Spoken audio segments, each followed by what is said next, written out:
Okay, andito na po tayo sa Barangay Malagit. Ibibigay na po natin ang kahilingan ng... Ning, anong pangalan mo? Liliana. Juliana. Ito ang iyong munting kahilingan, oh. Ayan ay bigay ni Ma'am Maricel Data Nano, ha? Sabi kayo salamat. Salamat.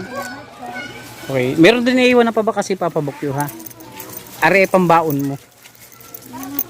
Let's go dyan mga bata. Pare, oh. 1 linggong pambaon men, ha? Maraming salamat.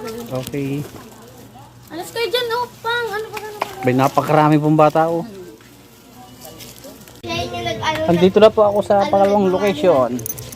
Bibigay ko na po ang kanilang munting kahilingan. Are po. Yung sapatos mo, Toy. Thank you po. Saka yung payong mo. Saka meron din ibibigay sa Papa Bukyo. Pabakas.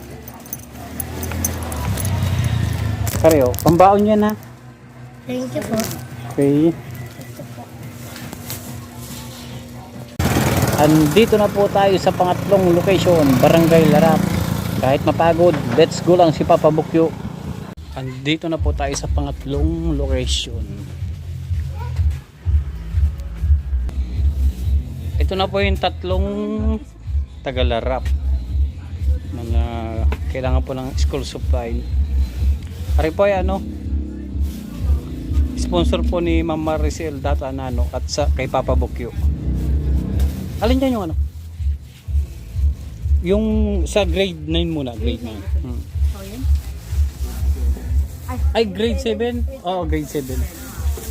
Ayan. Ibigay mo sa kanya. Hindi. Ibigay mo na yan. Tanggal sa plastic. Layo ng pinanggalingan namin ate, galing pa kami sa Tatlo po kasi nga ano, pamilya na bigyan namin. Malagit. Oo, Malagit. Galing pa po kami Malagit. Ayan po yung sa grade 7. Grade 7. Ikaw yung grade 7 ano? Anong pangalan mo? Mary Grace po. Mary Grace de los Santos.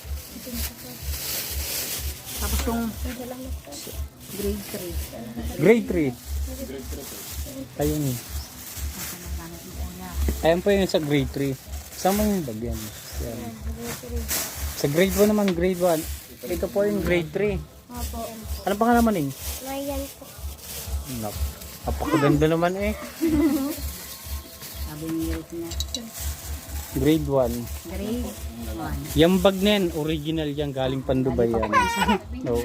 Mga lagan lang din. Ayan. Ikaw yung grade 1. Puro plastic na tayo. Matthew. Matthew. Prince Matthew. Makakapag-aral na kayo. Thank you po. Thank you po. Pero mayroon din ibibigay na pabakas si Papa Bukyo. Kilala niyo si Papa Bukyo? Sino? Ano yun? Ako yun. Kayo. Aray, pambaon nyo ha. Ayan. Pambaon niya yan. 1 linggong pambaon yan. Ayan. Ayan po eh. Salamat po sa mga nag-sponsor. Dahil po sa inyo eh, matutuloy na po ang kanilang pag-aaral.